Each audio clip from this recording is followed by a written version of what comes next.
Well, hello everyone, and welcome to the March episode of Rising Stars. I'm Jessica Assefa, your host, here with my co-host Phil Collins. This month, we're really focused on where we're at right now in the Stars calendar. So we're heading into April, claims are starting to roll in, gap lists are getting real, outreach is kicking off, provider and vendor accountability is taking shape, and these are kind of the topics we want to lean in today, kind of a time of year where we have our foot in two star worlds, if you would, finishing up what we can for Star Year 27, while doing all we can to get a good start on Star Year 28. Phil and I are really excited today to be joined by our guest, Jay Palmer. Jay brings more than a decade of experience leading Medicare Advantage and quality and Stars strategy across HMOs, PPOs, and D-SNP products. She's held leadership roles in a number of known health plans, to name a few: United Healthcare, WellMed, WellSense. Jay, we're really glad to have you. I'll pause here and just please fill in anything I might have missed to tell the people who you are. Oh, well, talking about myself. Oh, favorite thing to do. Well, thank you so much, Jessica, and thank you, Phil, as well for this opportunity. Yeah, I think you kind of summed it up. I will just add, aside from my technical skills, I have along my career have also positioned myself as a builder as well. So someone who can go into new space and create structure and governance around quality initiatives. Also an influencer. Now, this is probably one of the most toughest part of my jobs is really gaining buy-in from executive leadership as well as cross-functional teams or an engagement. And now, last thing I will say about myself, not to pat myself on the back, but I am passionate about being a strategist as well.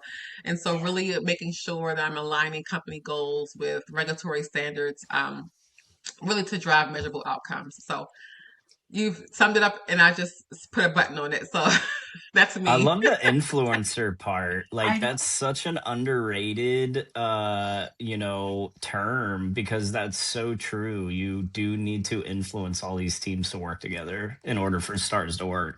Yes, yes. I hope we can get into that later on because, breaking the silos within organizations is Right? huge. Yes. Agree. It's a topic at every single conference presentation every time for a reason, right? Yes, Hmm. yes, yes, yes. And we need to keep talking about it actually. I mean, that's how we kind of break the culture and cultivate an environment where people can see, oh yeah, I do impact stars. Even though I'm in claims or I'm in customer service, wherever I am, I impact quality. Yeah, I love that. I love that. All right, well, let's jump right in. I kind of teed it up at the beginning, right? We're in the a foot in two world space from a star's perspective. So I know last month we spent a lot of time with our guests talking about the HEDIS Medical Record Review Project, how to really improve data capture and operationalize that strongly. So let's jump into the other part of HEDIS that's starting now as well, some of that prospective work where the claims are starting to flow in. You're starting to have members entering your denominators. You're start from an adherence perspective. Folks are starting to get those second fills, and today looks beautiful because everyone's 100% adherent. With all of this data flowing in, Jay, where do you recommend that star leaders start first? That's a great point. I honestly believe that we have to get better with utilizing the data that we get early to identify patterns, right? One of the most important things that I think we can do is start identifying patterns like now. We're in March. So yes, to your point, we're starting to get claims in from January and February. There are members who have gone to see their PCP already. We could always, utilize that data to see, well, who's already seen their PCP and maybe they still left some gaps on the table. And so when we are identifying those patterns early, we'll be able to now think of interventions that will help prevent these emerging gaps and start compounding more and more open gaps throughout the year. But I think we have an obligation to get ahead of the Q3 and the Q4, um, data dive. We can start doing that today. And I think organizations that, really put a focus on early interventions, they're the ones who have the competitive edge. That's right. Oh, I agree. and that same space, you were talking about, I loved, in Phil even double clicked on it, if that saying's not overused yet. Your passion about kind of silo busting and ensuring collaboration, tying that to what you just said about providers and some of that data coming in. Now is a time where we're really, as health plans, kicking off those value-based contracts, relationships with vendors, and providers rather, right? And those provider meetings, and sitting and talking about how we're going to work together to ensure quality of care to those populations we jointly serve. What have you found to be an effective approach at this time of year, and really kicking off those relationships well, and ensuring that we get strong buy-in from our providers throughout the year to move those measures? Oh, I love that question because honestly, we have an obligation to um, build on. I don't think we put a lot of emphasis, or I should say enough emphasis on building those relationships with our providers beyond just the JOCs and beyond just, hey, here's your gap Mm-hmm. list. I think, we once we're starting to gain, hopefully as a health plan, we're gaining intel on who our members are. What are some of those barriers that they're facing? What are some of those behavioral signals? And if we can start to share that intel with the providers, I do believe that now we're arming them with more information opposed to just, hey, here's your gap list, close these gaps. But here's some intel around some behavioral signals. There may be some financial constraints, there may be some like access barriers, or just gaps in knowledge, right? And so we're now giving these providers more of an advantage to do their work a lot more effectively. And I will say that, when we start to treat our relationships with providers as less as transactional, and being more transformational, that's how we get and build stronger networks. Yeah, totally. So who are the people in those gap lists, and what are the unique barriers they're facing, and how I think this is a place, plans don't know what to do. They want to close the gaps. They send those gap lists, like you say, to the providers, and then they turn around and get in the provider's way by trying to close those gaps themselves, right? Where we need to do some of that, but sometimes we're tricky about it, right? So maybe like defining that with provider groups too, right? Like, what are you going to do to close those gaps? And did you know, like to your point, Jay, these are the member demographics that are in this gap list Yes. that I'm giving you. Yes. Here's the unique subsets, and here's the benefits. I mean, we're at bid season, right? Here are the benefits that we've put in place to help. I mean, that's where the health plan strength really is, right? To help Yes. close those gaps. Yeah, I think too, health plans have to not get too excited about HEI going away, right? Because at its core, kind of like what Jay was Mm, referring to, we still have an obligation to care for those members, right? And yes, while we may not be getting, those extra points anymore, they're still typically, the lowest compliant members, and there's a reason for that. There is whether it's transportation or financial or whatnot. So I think that's we were quick to see people not want to send us SRF data anymore, with HEI going away, but it's still a crucial part in improving your care management measures for sure. 100%. I love that, right? And don't be Target, right? And just be quick to close your DEI program, right? There's a lot of work to be done with it. That didn't play out well for them, Yes. right? It won't play out well in Star's strategy either. There's a Nope. lot of work to be done to move, to improve the health of these different populations and different member demographics, within our health plan, within our contracts. And there's no Yeah. winning stars, HEI or none. You're right, Phil. Like there's no winning stars without doing that hard work. Yep. If I can share, there is, and I love that this came up because I have one thing that I can say that, throughout my career, we've become so um, mainly concerned about the numerator, right? Which is important. We Yes. want to know who's closed their gaps. But I do believe that if we can get into a place where we're also putting some emphasis on the denominator, so and I say I coined this term, and I hope I'm not taking anyone else's IP, because I've never heard it before, but I call it denominator intelligence. And maybe it's not me, but whatever. I like But it. I love the idea of, like I mentioned before, like who understanding who's in the denominator and of that why, and taking it a step further and making sure that we are intervening in a way that speaks to those members. A lot of times it is embedded within our culture that we're deploying the same strategies, the same Mm-hmm. interventions year over year because it's on autopilot, or because it's convenient, or this is what the resources we have within our organization. But I would love to just encourage your listening audience to really think about member segmentation. I think that is so important. And that really looks like, identifying who these members are, interrogating through, analytics and seeing, okay, again, us uncover these root causes. Let's look at some historical data as well. But segmenting, I think, is so important because now we can say, these are the members who have a high likely of closing their gaps. Maybe um, they have seen their PCP within the last year. Maybe they have claims within the last 90 days. Maybe they've closed a couple of gaps, but just not all the gaps. So their intervention might just be a nudge, right? Versus the members who would fall in a low probability to close a gap. They haven't seen their PCP in a year. Maybe they have sporadic claims. They might need something different. They might need a community-based intervention. I don't know.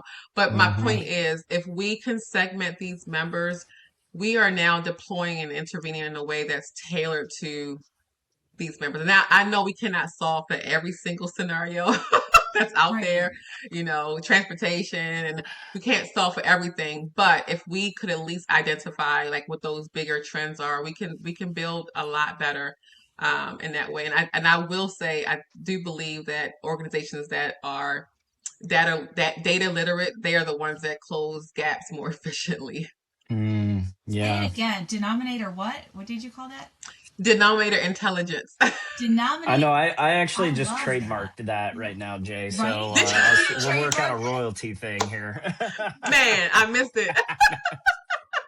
I missed it. I actually just, and I'm going to post it. I actually just wrote an article about it recently. I'm going to actually post it. Now you got me excited about it because I've been using the term, and I'm like, you know what? And I don't know if Mm-hmm. I'm taking someone else's IP, but I love the idea of segmenting, your membership.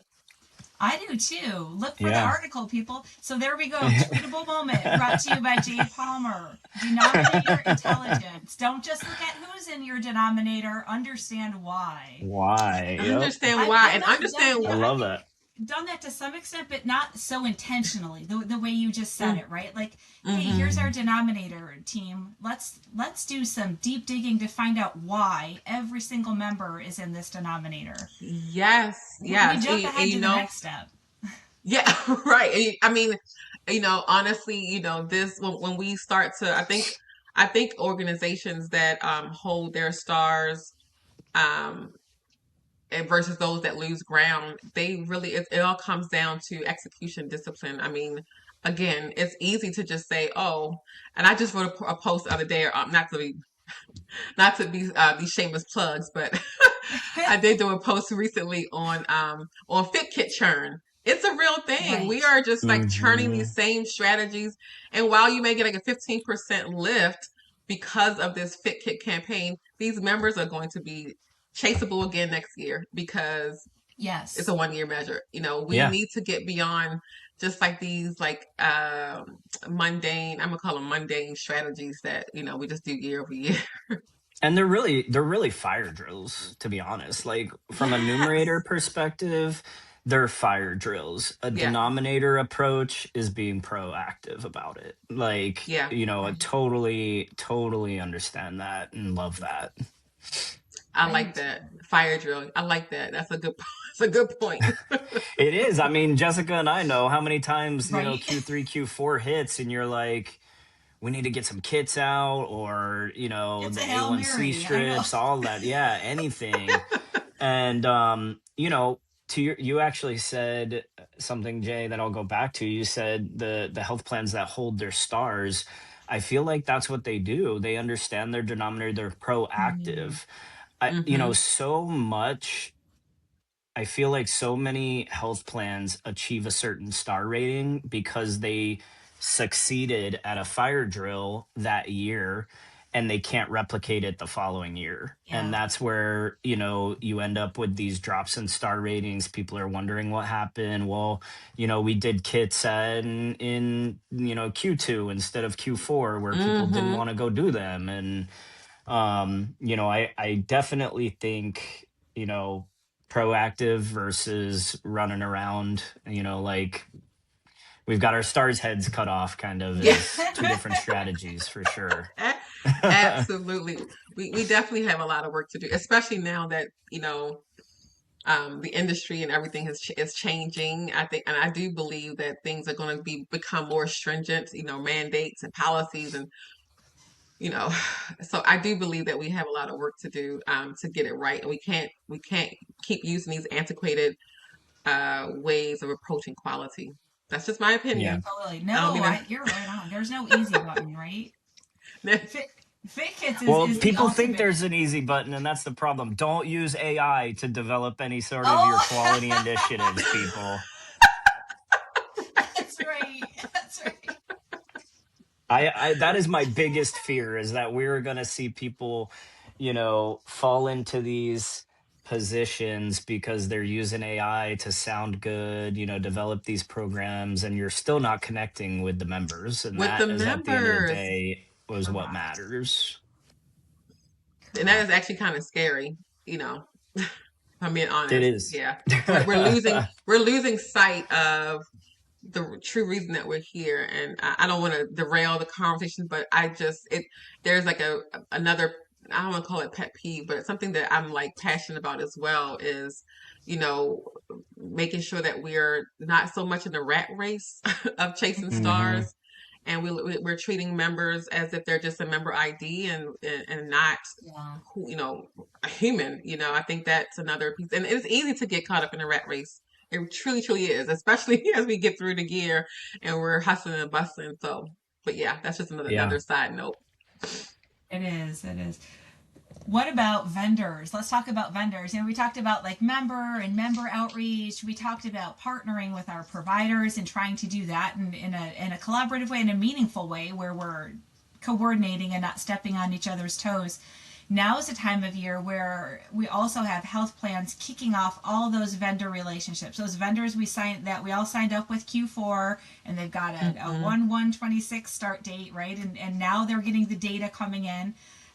Let's talk about that a little bit. How do we make sure that we have effective vendor management, vendor oversight, and coordination between what our vendors are doing, what our doctors are doing, what our plan is doing? I love that question. If you would allow me to just kind of give an experience that I've had. I uh, will allow it. well, thank you. So when I Wait, was it joined, with us? Because if it was with us, you can't share it. no, it was not. I will say, when I joined an organization, I mean, it was when I joined another role within the organization. One of the things I noticed in all the meetings I was going to, this now I'm in just a discovery mode because I'm new to the role. And Mm-hmm. one of the things I discovered was that just about every meeting we were having, like strategy meetings, this particular vendor kept coming up, right? And so people really held a lot of faith into this particular vendor. And I thought, this is great. They've had the vendor year over year. And I think what happened is, along the way, they put their trust in the vendor. Maybe they had some focus on the vendor's activity the first couple of years or first year. But once they felt like they did well, they kind of, the oversight was diminishing. Yeah. So because I was in discovery mode and learning about different data points and things of that nature, I realized that this particular vendor was not performing as I kept hearing in emails and meetings. And so I raised a red flag, and eventually um I was told, okay, well, this is what you're going to focus on right now. So now that's like my first project is really this vendor oversight. And really what I determined is that they had some organizational shifts and things kind of fell through the cracks. And so, unbeknownst to Mm-hmm. us, we're just thinking we're reporting out what they've done in the past, opposed to really having a clear understanding of what's going on today. And so, long story short, because of that, I did have to build like some governance around this project, making sure that now I'm changing the trajectory. I'm changing up how we have done things. I'm like, okay, now every single week we're going to get some sort of fulfillment file. If anything comes up, any roadblocks, let us address it. Bring it to our attention. Let's address it immediately. And within like I want to say 6 months or so, we started to see an uptick in performance, just really based off of Yeah.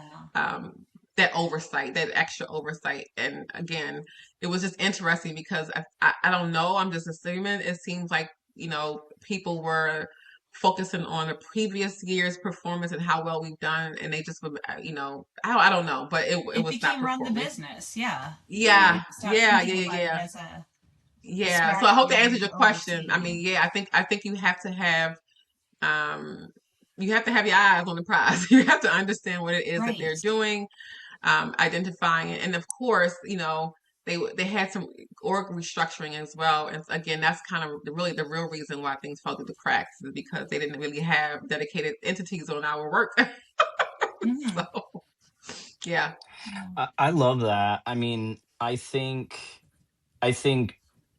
what's equally important, right, is you understanding what the vendor does and can do and will do. Equally important is for that vendor. I actually like vendors that use the word partner. Like if you're their partner, not a yeah, vendor, I love that rather than, oh, Mm-hmm. we're a vendor. The vendor or partner has to want to understand your health plan and your population. If those questions aren't asked in a sales pitch, like they're just going to be throwing spaghetti at the wall to see that's right. what sticks. Are they adaptable? Can they change, based on your guys' population, or are they cookie cutter vendor that, you know, thinks the solution for health plan A in Massachusetts is going to work for health plan B in Florida? Right.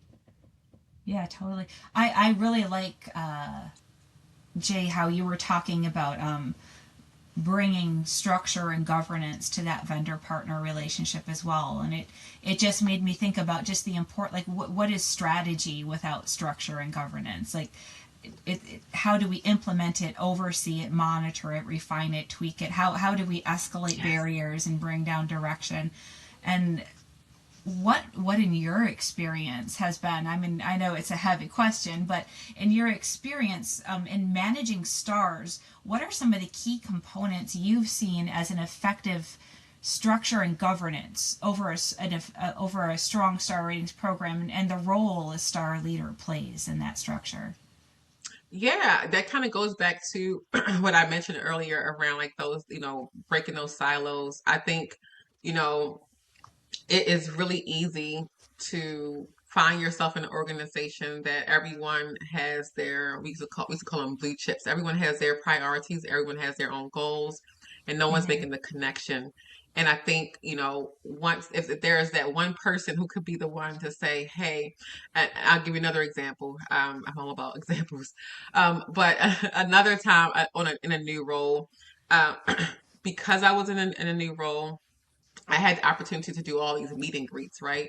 And it was very, very clear and evident right away that a lot of the work that was being done by various teams was duplicative work.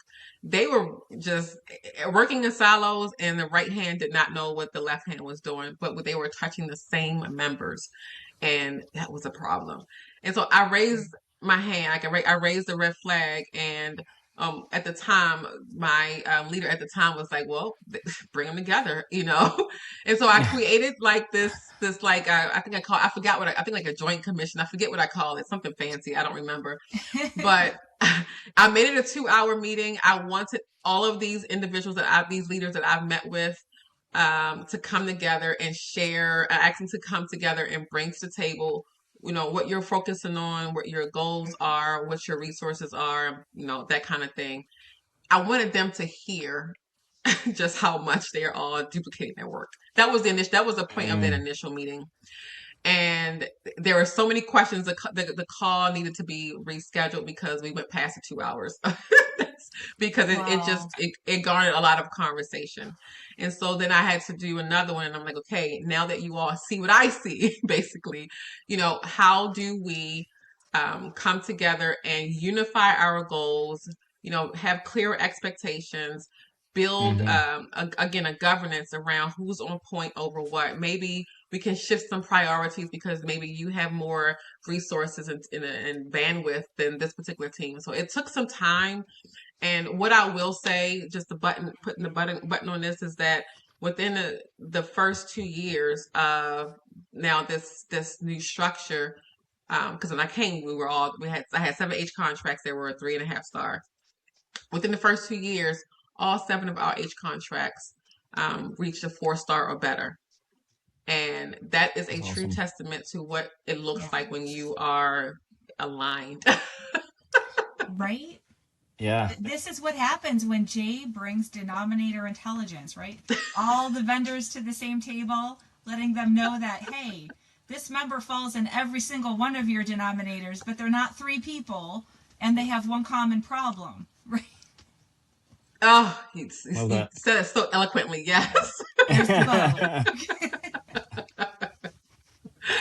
That's right. That's right. All right. So future changes. Let's go there, shall we? Because there's so Ooh. much to talk about. I know everyone's waiting on the final rule. And Jay, I don't know if you brought your crystal ball with you today, but if not, I'm going to ask you. You bring it up, give it a rub, and what do you see in ways of all of these changes that CMS has Mm. proposed that will just turn the program on its head? What do you see coming to fruition, and maybe not? Are we talking about, like, for instance, those 12 measures that they're thinking about doing away with? Is that what That's you're? right. Sunsetting of Okay. HEI, which I think is kind of a done deal. The 12 I measures think that is. that may go away. That right. What else was there, Phil? Hmm. What am I forgetting? It was so chock full You've of. yeah, you've got call Behavior health, center and I think. SPC for Right. stars 28, 29, the rest of the measures would, come out. And I think people still forget that hold harmless is still out there too. True. 4 and Yeah. Good 5 at point. any point, CMS could just be like, boom, hold harmless is now only 5-star plans. Yeah. So yeah, there's And still a lot out there. right, and the request for there was that blanket request too. What other measures do you think we Yep. Yeah. ought to retire? Yeah. Yeah. Let's talk about these things. Yeah, you know what? So first of all, I will say this. Like, I was a little disheartened by the DR, but I still call it DRE. I'm old school, but EED. I am still Mm-hmm. disheartened about diabetic retinal eye exam because, I mean, it's a chronic condition, number one. It's diabetes related, and I feel like, why are we ditching that? Because at the end of the day, these members need to adhere to, we need to make sure that they're getting a preventive screenings around that. The call center, I didn't have any really, objections with that one. There's a Yeah, we're couple done with others, call and I, center lawsuits. yeah, Let's be honest. That's why right. they took them out. I mean, they don't want to fight the lawsuits They don't want to anymore. Right? fight the lawsuits. And I wish I had the list in front of me because I could speak a little bit better on it. But um, there's a couple. I think it depends on the current standing of your organization. And the reason why I Yeah. say that is because, and a part that I don't understand, I'm going to be transparent. The way how my stars math work in my brain, I almost feel like if you're ditching these 12, that's going to increase the heaviness of what's left. And so Yep. now Hmm. you're going to have to churn even more, but you're going to have to really put in a more emphasis on what's left. That's kind of how my brain works. But if Yeah. any other SMEs, please correct me if I'm wrong. But the other piece I would say is, yeah, depending on your current standing of your health plan, if you're a health plan that's doing poorly on half of those measures, you're probably not going to, you're probably going to send comments in. You probably would have sent your comments in January that says, you know, um, Yeah, I agree, Right. But if you are an organization who has been doing so well, working diligently on these measures, Mhm. and now they're talking about, ditching these measures, you're probably going to find yourself feeling like, okay, now now what? What's that shift? What is that Right. methodology going to look like? So I am I am there's a couple I didn't agree with, but then there was a couple I was like, well, And if you like haven't call been attention. doing, if you're not a plan that hasn't been doing the hard work, these measures for a lot of plans are the easy button. And if Phil has Mm-hmm. analyzed that to death, I know, and the impact that that's going to have, that could have nationally on plans and on plans individually. Um, but Hmm. without that easy button, if you haven't been doing the hard work clinically with the rest of your members, right, that the hard work that actually results in improved health outcomes and experience, these are the plans that are really going to be caught flat-footed, I think, if and when these Yes. operational measures come out. Yeah, those Agreed. Agreed. operational measures, they're really measures that the health plan truly can control, right? Hmm. Like if you have a strong appeals review process, timeliness process, you can get 100 out of 100. If you have a strong call center, you can get 100 out of 100. Yeah. Um, you know, the plans that we are going to see, really struggle in 29 most likely, are the ones that those were their anchor measures. Those Mm. domains brought up the lower performance from, say, their pharmacy measures or the HEDIS measures. When you remove those, and suddenly those measures that you are lower performing in become, higher, not higher in weight, but higher in the calculation. Yeah. um, it's gonna be a struggle. It's going to be a short. I'm definitely curious. I mean, and I guess what we will hear like early, or I should say late summer, is that kind of when I think probably like April, May Hmm. is when we I was really see hearing that both. probably Okay, come out. okay. Well, yeah, I'm But who definitely I'm going to knows, keep right? my yeah Yeah. keep my ears to the street, because I am definitely curious to know what the outcome is going to be. I'm curious to know, I guess what the lion's share of the health plans decided to do. I mean, yeah, but I will say, the conference, the Rise Stars Rise conference that I went to attended in December. I loved the panel discussion around this, because they really kind of changed my perspective at that time on, yes, uphold it. Say you agree, or yeah, whatever Sure. their perspective. I appreciate that, because it really changed my way of thinking when I went in there. It is interesting. I thought there's a couple caps measures too, that CMS proposed for removal too. I wonder if it'll just be an all or nothing, or if we're going to see some of those come out and not others. Hmm. I Yeah. mean, so here's my crystal ball. We'll see, right? Um, I'm thinking for sure those operational measures are going to come out. They're gameable, they're the easy button. CMS has made a number of changes with the intent to result in cost savings, and that they will not realize those cost savings because a lot of those changes did not come into fruition for various Mm, reasons. And they mm-hmm. have they need to make up for that. And I think removing those operational measures from the measure schema is one step towards that, right? If that Mm-hmm. doesn't do it, the lever Phil just mentioned with the hold harmless, right? That's lever number two. So we'll see there. So my crystal ball says those operational measures come out.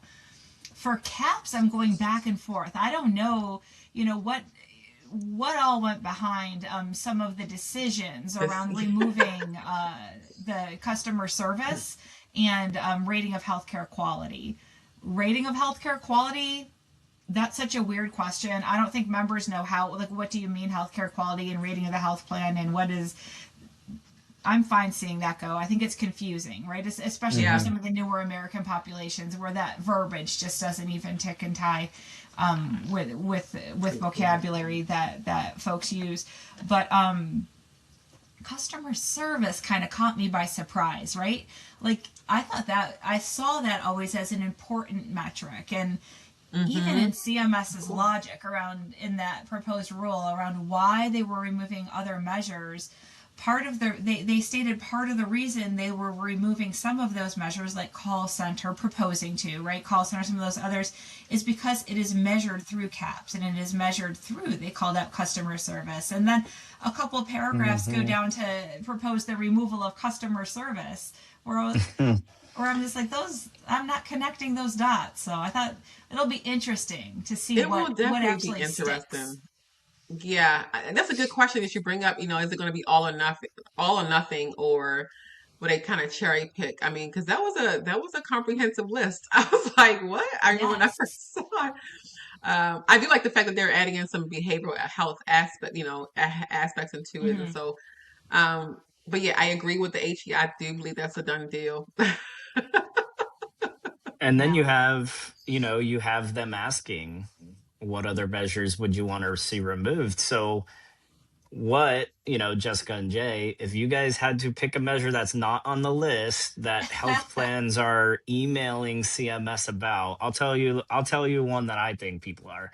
But pick, if you think about that list and a measure that people are emailing CMS about to remove, what do you guys feel? OMW. That's a first thing. That's what I was gonna say too. Yes, let's do that.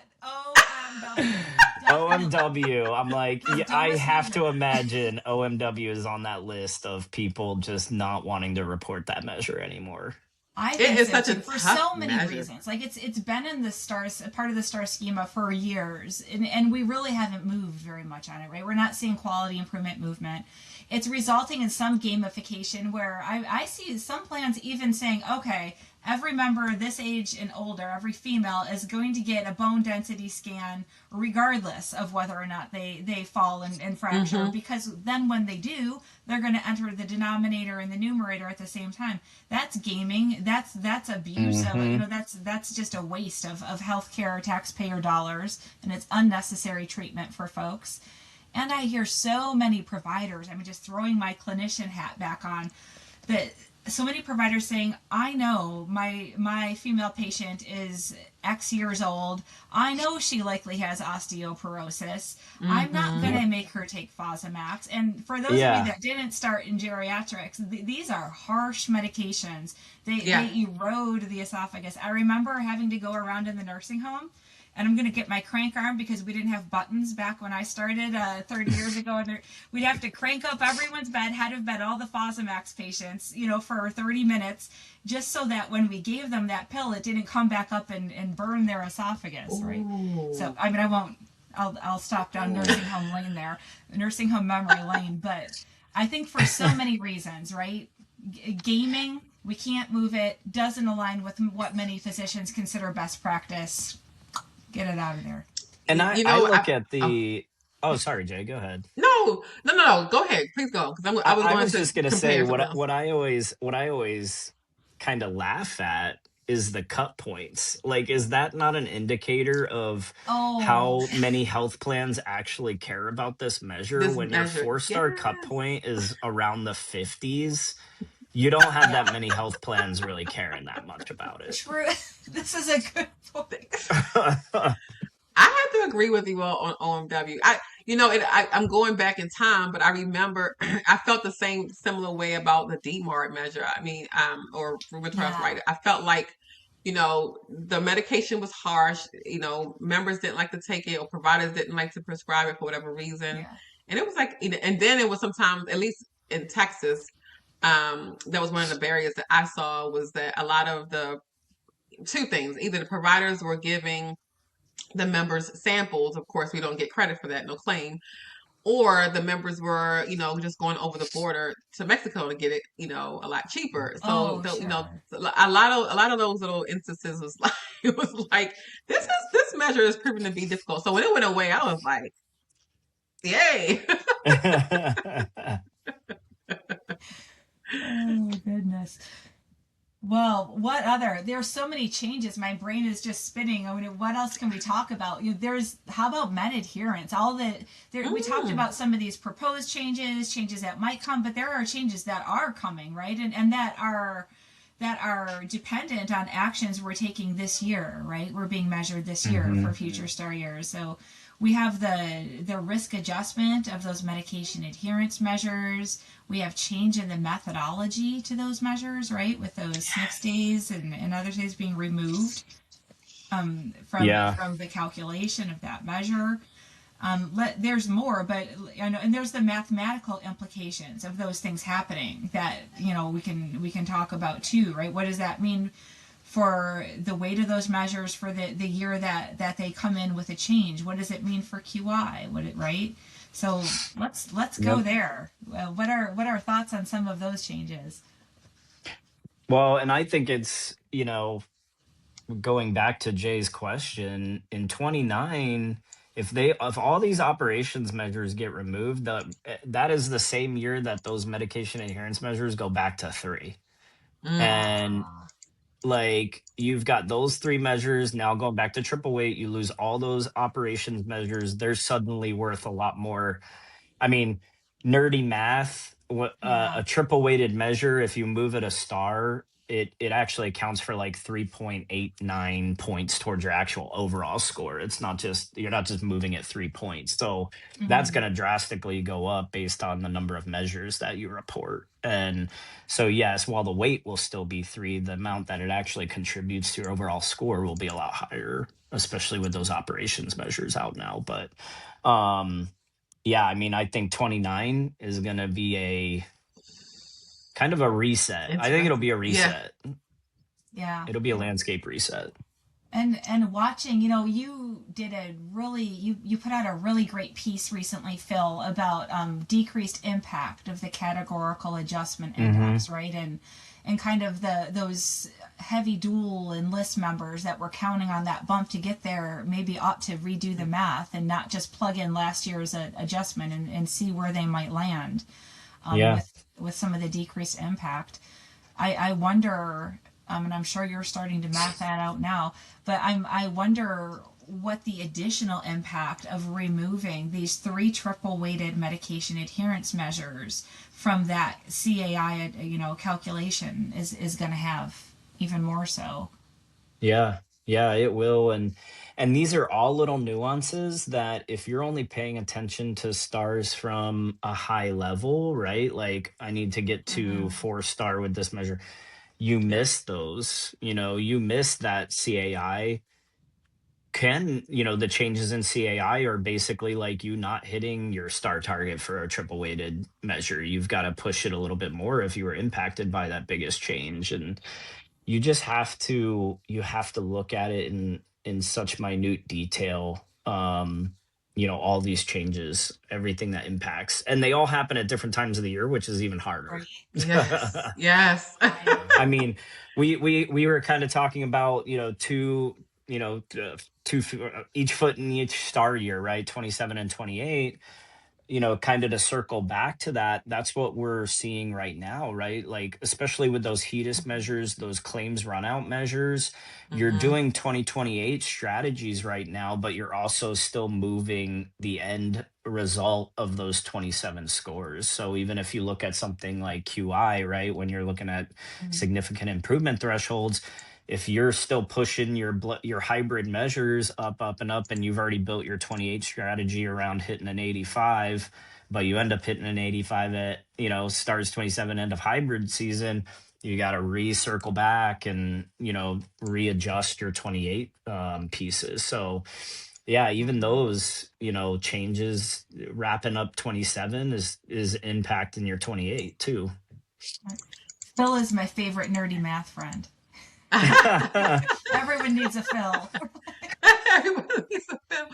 If I can just say something, because I like what you just mentioned, Phil, because we are, I mean, leaders who manage multiple timelines are really the leaders Yeah. who stay ahead of the curve. And I think, of course, we're always thinking about in the current measurement year, how do we get these gaps closed and how do we perform to our highest ability? But then we should also be architecting, what next year is going to look like. But then Yes. somewhere in the middle of that, we're also at points of time going to think about historical performance and historical data. And I think that's just totally important. I think that if we are having like monthly check-ins or monthly report, strategy sessions, I think that those three should remain on like the agenda, if you will, because um, we do want to make sure that we're reflecting on the year prior. We don't want to replicate what's not working, and we want to understand like what is worth the squeeze, and what we can replicate and what we should avoid. And so Yeah. Yeah. I do think that that we will see that leaders who manage multiple timelines are really, really effective in their approach. Yeah, I agree. Let me pivot a minute, if you don't mind, because Jay, Yeah, I've got a yes, really great question for you.